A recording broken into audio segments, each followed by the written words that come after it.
Hello everyone, स्वागत है आपका इस YouTube channel learn tea life में। तो आज है 12th ऑफ मार्च और इस सेशन में द हिंदू एडिटोरियल का वोकेबलरी कवर करते हैं। तो चलिए सेशन को स्टार्ट करते हैं। उससे पहले वीडियो को लाइक कर दीजिए और अभी तक चैनल को सब्सक्राइब नहीं किए हैं तो जल्दी से चैनल को सब्सक्राइब कर लीजिए। ये हमारा सोशल मीडिया है, इसका लिंक आपको वीडियो के डिस्क्रिप्शन बॉक्स में मिल जाएगा, तो जाके जल्दी से ज्वाइन कर लीजिए और एक बारी से कमेंट सेक्शन में जल्दी से जय हिंद लिख दीजिए ताकि सेशन को शुरू किया जाए। तो चलिए देखते हैं आज का वर्ड क्या रहने वाला है। अगर वर्ड की बात करें तो पहला वर्ड है इंटरेक्टेड। इंटरेक्टेड यहाँ पे एक वर्ब है। इंटरेक्टेड क्या है? एक वर्ब है। अगर इसके मीनिंग की बात करें तो इसका मीनिंग होता है act in a such a way as to have an effect on each other. मतलब कोई काम ऐसे करना, जैसे मान लीजिए कि आप एक दूसरे के साथ कोई काम कर रहे हैं तो एक दूसरे पे प्रभाव पड़ना। ठीक है, तो इंटरेक्टेड को नॉर्मली एक और भी मीनिंग हो सकता है कि मतलब आपस में जो बातचीत हम लोग करते हैं, इंटरेक्शन होता है। जैसे मान लीजिए कि अभी हम आपको पढ़ा रहे हैं, अगर ये तो रिकॉर्डेड लेक्चर है, अगर यही काम अगर हम ऑनलाइन करते, लाइव करते, तो लाइव में क्या होता है, हमारा इंटरेक्शन होता है। आप मैसेज में टाइप करते और हम वो चीज़ पढ़ के आपके साथ इंटरेक्शन करते।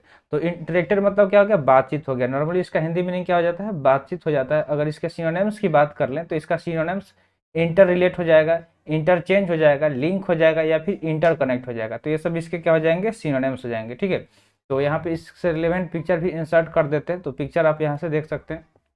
तो वर्ड क्या हो गया? इंटरकनेक्ट हो गया। अगर इसके मीनिंग की बात करें तो इसका मीनिंग क्या हो जाता है? बातचीत हो जाता है। ठीक है, क्या हो जाता है? बातचीत। Inter relate, interchange, link, interconnect इसके सिनोनिम्स हो जाएंगे। तो देखिए यहाँ पे जो भी वर्ड कवर कराया जा रहा है इसी कोशिश कीजिए नोट करने का। ठीक है, नोट करने से चीज़ें जल्दी से याद हो जाती है। और देखिए यहाँ पे मान लीजिए कि इंटरेक्टेड वर्ड कवर कराए, तो इससे रिलेटेड अगर आपको कोई एक्स्ट्रा इन्फॉर्मेशन पता हो तो कमेंट सेक्शन में जरूर लिखिएगा। इससे आपका जो सेल्फ कॉन्फिडेंस है वो इंक्रीज होगा और आपको ही इस चीज़ से बेनिफिट मिलेगा। ठीक है, तो बढ़ते हैं आगे, देखते हैं नेक्स्ट वर्ड क्या रहने वाला है। अगला वर्ड है परपोर्टेडली। क्या है? परपोर्टेडली। तो देखिए वर्ड के लास्ट में एक चीज आप देख रहे होंगे, एल वाई। तो जब भी आप मोस्टली देखेंगे एल वाई वर्ड के लास्ट में, तो उसे कौन सा पार्ट्स ऑफ स्पीच कंसीडर करेंगे? एडवर्ब, क्योंकि एल वाई एक एडवर्ब सफिक्स होता है, इसलिए ये वर्ड क्या हो गया? एक एडवर्ब हो गया। इसके मीनिंग की बात करें तो इसका मीनिंग होता है appearing or stated to be true how not necessary so. मतलब किसी चीज को मतलब ऐसे बोल देना कि ये चीज सही है, लेकिन ऐसा जरूरी नहीं है कि वो सही ही होगा, तो उसको परपोर्टेडली बोलेंगे। ठीक है, उसके लिए कौन सा वर्ड यूज करेंगे? तो परपोर्टेडली। इसका मीनिंग होता है कथित, कोई चीज जो बस कहा गया हो, जरूरी नहीं है कि वो चीज सही हो। इसके सिनोनिम्स की अगर बात कर ले तो इसका सिनोनिम्स क्या हो सकता है? सो कॉल्ड हो सकता है, स्टेटेड हो सकता है, सपोज्ड हो सकता है या फिर एवर्ड हो सकता है। तो ये सारे इसके सिनोनिम्स हो जाएंगे। तो वर्ड क्या हो गया? परपोर्टेडली, जो कि एक एडवर्ब है। एडवर्ब क्यों है? क्योंकि इसके लास्ट में एल वाई आया है, और एल वाई क्या होता है? एक एडवर्ब सफिक्स होता है। So called, stated, support, Edward इसके सिनोनिम्स हो जाएंगे। थर्ड वर्ड आपके सामने है, वर्ड है मिसचीवियस। मिसचीवियस की बात करें तो एक एडजेक्टिव है। देखिए वर्ड के लास्ट में ओ यू एस आप देख रहे होंगे। ठीक है, तो ओ यू एस की बात करें तो ये एक एडजेक्टिव सफिक्स होता है। ये क्या होता है? एक एडजेक्टिव सफिक्स होता है। इसके मीनिंग की बात करें तो इसका मीनिंग होता है रेकलेस और malicious behaviour that cause discomfort और एनोयंस इन अदर। कोई ऐसा बिहेवियर जो क्या हो? रेकलेस हो, यानी कि खराब, मतलब घटिया बिहेवियर आपका। मान लीजिए कि किसी बंदे का घटिया बिहेवियर आपको कभी पसंद आएगा? बेकार, कभी नहीं आएगा, क्योंकि वो घटिया हरकत करेगा जिससे हमें क्या होगा? डिसकंफर्टेबल फील होगा या फिर वो हमें एनोयंस करेगा, यानी कि तंग करेगा, चिड़चिड़ा लगेगा उसका चीज़। तो मिस्चीवियस मतलब क्या हो गया? कि संकट, क्या बोल सकते हैं? संकट बोल सकते हैं, या फिर किसी का जो बुरा व्यवहार। सिनोनिम्स की बात करें तो इसका सिनोनिम्स बैडनेस, मिसबिहेवियर, मिसकंडक्ट या फिर परवर्सिटी, ये सारे इसके सिनोनिम्स हो जाएंगे। ठीक है, देखिए परवर्सिटी के लास्ट में आई टी वाई आया है, तो मोस्टली जब भी वर्ड के लास्ट में आपको आई टी वाई दिखे तो वो वर्ड क्या कंसीडर कर लेना है आपको? नाउन, क्योंकि आई टी वाई एक नाउन सफिक्स होता है। तो यहाँ पे आप देख सकते हैं कि ये जो बच्ची है ये क्या कर रही है? मिसचीवियस कर रही है, यानी कि इसका बिहेवियर क्या है? काफ़ी ज़्यादा मतलब बुरा है, अच्छा नहीं है। ये बंदा आराम करने के लिए यहाँ पे सोफा पे बैठा हुआ है, जबकि ये बंदी इसको परेशान, ये जो लड़की है छोटी, ये क्या कर रही है? इसको परेशान कर रही है। अगर चलते हैं नेक्स्ट वर्ड की तरफ। नेक्स्ट वर्ड है ट्रिगर। ट्रिगर की बात करें तो एक एडजेक्टिव है जिसका मीनिंग होता है cause by particular action, process और सिचुएशन। मतलब कोई चीज, मतलब जो वो क्या, कोई एक एक्शन यानी कि किसी कार्य या किसी प्रोसेस यानी कि प्रक्रिया या किसी सिचुएशन के द्वारा कोई चीज हो रहा है, उसको ट्रिगर बोला जाता है। उसको क्या बोला जाता है? ट्रिगर बोला जाता है। जैसे आप यहाँ पे पिक्चर में देख सकते हैं, तो देखिए यहाँ पे जो पिक्चर दिखा रहा है कि मान लीजिए कि ये सारे क्या थे? खड़े थे। ये जो जो भी चीज़ है इसको क्या कर दिया गया? यहाँ से ट्रिगर्ड कर दिया गया, यानी कि इसको जैसे टच किया गया सब एक दूसरे के ऊपर गिरने लगे और इस तरह सारे क्या हो गए? गिर गए। तो ट्रिगर्ड मतलब क्या हो जाता है कि उत्प्रेरित, क्या करना, उत्प्रेरित करना, किसी एक को यहाँ पे छेड़ा गया, ठीक है, किसी एक यहाँ जो यहाँ पे था, यहाँ पे देख सकते हैं, तो किसी एक को छेड़ा गया, ठीक है, और जिसकी वजह से सारा क्या हो गया, गिरने लगा। तो इसका मतलब क्या हो गया कि ट्रिगर्ड किया गया, उत्प्रेरित किया गया। अगर इसके सिनोनिम्स की बात करें तो इसका सिनोनिम्स क्या हो सकता है, तो कॉज हो सकता है, जनरेट हो सकता है, प्रोड्यूस हो सकता है, या फिर प्रॉम्प्ट हो सकता है। ये सारे इसके सिनोनिम्स हो जाएंगे। तो जल्दी से इस सारे वर्ड को नोट कर लीजिए। तब तक चलते हैं नेक्स्ट वर्ड की तरफ। नेक्स्ट वर्ड की बात करें तो नेक्स्ट वर्ड है माइग्रेंट। माइग्रेंट यहाँ पे एक नाउन है। माइग्रेंट क्या है, एक नाउन है जिसका मीनिंग होता है a person who moves from one place to another especially in order to find work or better living condition.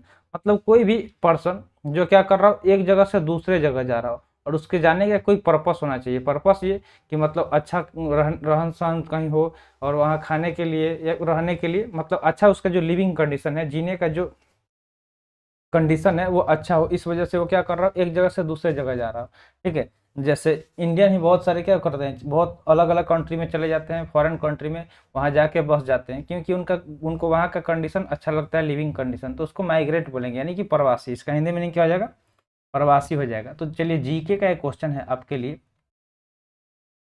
Question ये है कि भारतीय प्रवासी दिवस कब मनाया जाता है, ठीक है, भारतीय प्रवासी दिवस कब मनाया जाता है, ठीक है, भारतीय प्रवासी दिवस कब मनाया जाता है, कमेंट सेक्शन में जरूर बताइएगा, ठीक है, भारतीय प्रवासी दिवस कब मनाया जाता है। तो चलिए अब इसका सिनोनिम्स देख लेते हैं। अगर इसका सिनोनिम्स की बात करें तो इमिग्रेंट हो जाएगा, इवेक्यूएट इवेक्यू हो जाएगा, एक्सपैट्री एक्सपैट्रिएट हो जाएगा, या फिर इमिग्रेंट हो जाएगा। तो ये सब इसके सिनोनिम्स हो जाएंगे, ठीक है। तो वर्ड क्या हो गया, माइग्रेंट, जिसका मीनिंग होता है प्रवासी, इमिग्रेंट, इवैक्यू, एक्सपैट्रिएट या फिर इमिग्रेंट, इसके सिनोनिम्स हो जाएंगे। चलिए अब होमवर्क का बात कर लेते हैं। तो होमवर्क में आपको डेली एक ही चीज़ बताते हैं कि जो भी वर्ड यहाँ पे कवर कराया जा रहा है, कोशिश कीजिए उससे सेंटेंस बनाने का। अगर आप उससे सेंटेंस बना लेते हैं तो वर्ड आपको आसानी से याद हो जाएगा। देखिए क्या होगा, बेनिफिट आपको बता देते हैं। जब आप वर्ड से सेंटेंस बनाने की कोशिश करेंगे तो उस वर्ड के बारे में आपको सोचना पड़ेगा कि किस तरह का सेंटेंस बनाए, कहाँ पे फिट करें, जिससे वो आपके माइंड में बहुत बार वर्ड घूमना शुरू हो जाएगा, और उससे वो वर्ड आपको याद हो जाएगा। तो कोशिश कीजिए ज़्यादा से ज़्यादा सेंटेंस बनाने का। जरूरी नहीं है कि जितना वर्ड कवर कराया जा रहा है उतना सेंटेंस आप बना पाएंगे एक बार में। तो पहले स्टार्ट कीजिए, 2 4 6 8 ऐसे बनाना शुरू कीजिए। नेक्स्ट वर्ड देखते हैं। नेक्स्ट वर्ड है एम्प्लॉयड। एम्प्लॉयड की बात करें तो ये एक एडजेक्टिव है। यहाँ पे क्या है, एक एडजेक्टिव है जिसका मीनिंग होता है having a paid job.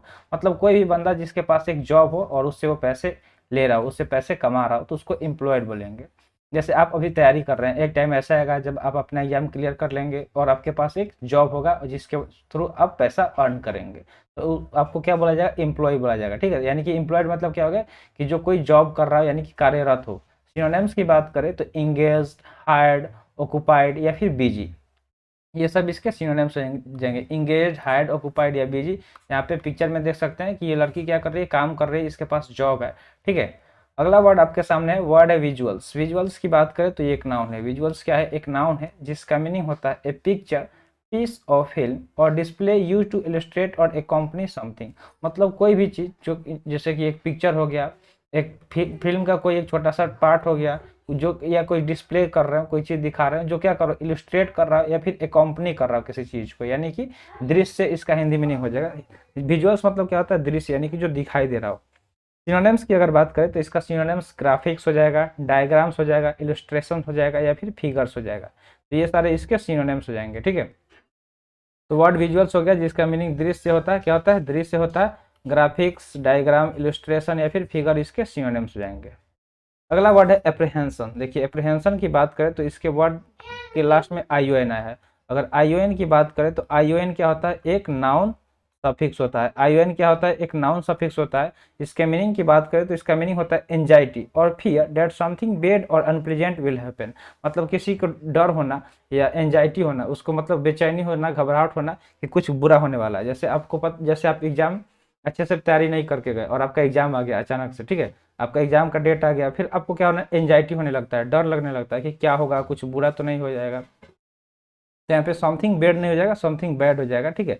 BAD कर लीजिएगा, ठीक है। बैड मतलब बुरा होता है। तो कोई चीज़ जो बुरा या फिर दुखद होने वाला हो, उसके लिए क्या होना, आपको एंजाइटी फील होना, तो उसको अप्रीहेंशन बोलेंगे, यानी कि आशंका होना, आपके मन में आशंका होना कि कुछ हो सकता है। जैसे मान लीजिए कि आप कहीं जा रहे हैं, ठीक है, और आपका मूड उतना सही नहीं है तो आपके मन में डर रहेगा, क्या पता कहीं आज गिर जाए, कुछ हो जाए, तो उसको आशंका बोला जाता है। सिनोनिम्स की बात करें तो अलार्म, डिस्क्वाइट, डाउट या फिर ड्रेड, ये सारे इसके सिनोनिम्स हो जाएंगे। जैसे हमारे यहाँ तो यही होता है कि जैसे आप कहीं जा रहे हैं, बिल्ली रास्ता काट देता है तो हमारे मन में क्या हो जाता है, आशंका हो जाता है कि कुछ हमारे साथ बुरा हो जाएगा, ठीक है। ऐसा हम लोग मत के तरफ ऐसा मतलब माना जाता है, और पता नहीं आपके तरफ ऐसा माना जाता है या नहीं। अगर बिल्ली रास्ता काट दे तो आशंका हो जाता है कि आपके साथ कुछ गलत होगा। अगले वर्ड की बात करें तो अगला वर्ड है स्प्रेडिंग। स्प्रेडिंग की बात करें तो एक वर्ब है, ये काफ़ी कॉमन वर्ड है। स्प्रेड मतलब क्या होता है, फैलाना, तो मतलब किसी चीज़ को फैला देना दूर तक। तो इसका हिंदी मीनिंग, इसके मीनिंग की बात करें तो मीनिंग हो जाए open out something so as to extend its surface area or length. मतलब किसी चीज़ का, कोई भी चीज़ है उसका जो सरफेस एरिया, सतह का जो क्षेत्र है या फिर उसका लंबाई है, उसको एक्सटेंड कर देना, यानी कि विस्तृत कर देना, बढ़ा देना, उसको स्प्रेड बोलते हैं, यानी कि प्रसार कर देना। किसी चीज़ को क्या कर देना, प्रसार कर देना, फैला देना। सिनोनिम्स की बात करें तो ग्रोइंग, रेडियल्स, वाइडनिंग या फिर एक्सटेंसिव, ये सब इसके सिनोनिम्स हो जाएंगे। क्या हो जाएंगे, एक्सटेंसिव, रेडियल, वाइडनिंग या फिर ग्रोइंग। तो यहाँ पे आप देख सकते हैं कि ये यहाँ पे जो चीज़ रखा गया उसको सबको क्या कर रहा है, एक्सटेंस कर रहा है, स्प्रेड कर रहा है, यानी कि फैला रहा है। तो आई होप आपको समझ में आ गया होगा। स्प्रेडिंग मतलब क्या होता है, प्रसार करना, फैलाना, किसी चीज़ का लेंथ हो गया, सरफेस एरिया हो गया। अगला वर्ड है मैन्युफैक्चरिंग। मैन्युफैक्चरिंग बहुत कॉमन वर्ड है, ये तो आपको पता होना चाहिए। ये एक नाउन है, इसका मीनिंग होता है the making of articles on a large scale using machinery. जो मशीनरी होता है, यानी कि मशीन वगैरह होते हैं, उनका प्रयोग करके बहुत ज़्यादा बड़े पैमाने पे किसी चीज़ को, कोई भी जो आर्टिकल है, कोई वस्तु है, उसको बनाना, उसको मैन्युफैक्चरिंग बोला जाता है। यानी कि उत्पाद, इसका हिंदी मीनिंग हो जाएगा उत्पादन। मतलब कोई चीज़, कोई भी प्रोडक्ट है, उसको मैन्युफैक्चर किया जा रहा है, बनाया जा रहा है। तो मैन्युफैक्चर मतलब बनाना, उत्पादन। सिनोनिम्स की बात करें तो असेंबल, कंप्लीट, कंस्ट्रक्ट या फिर क्रिएट हो जाएगा। तो असेंबल के लास्ट में आप देख रहे होंगे बीएलई है, तो बीएलई क्या होता है, एक एडजेक्टिव सफिक्स होता है। बीएलई क्या होता है, एक एडजेक्टिव सफिक्स होता है, ये भी नोट कर लीजिएगा। कंप्लीट, कंस्ट्रक्ट, क्रिएट इसके सिनोनिम्स हो जाएंगे। जैसे आप यहाँ पे पिक्चर में देख सकते हैं कि क्या हो रहा है कि कुछ चीज़ बनाया जा रहा है इस कंपनी में, तो मैन्युफैक्चरिंग का काम यहाँ पे चल रहा है। तो आई होप आपको समझ में आ गया होगा। तो सारे वर्ड इतने थे, तो आज के लिए इतना ही। आज का सेशन यहीं पे समाप्त हुआ। सेशन कैसा लगा कमेंट सेक्शन में ज़रूर बताइएगा। तो मिलते हैं फिर अगले सेशन में। Thanks for watching. जय हिंद।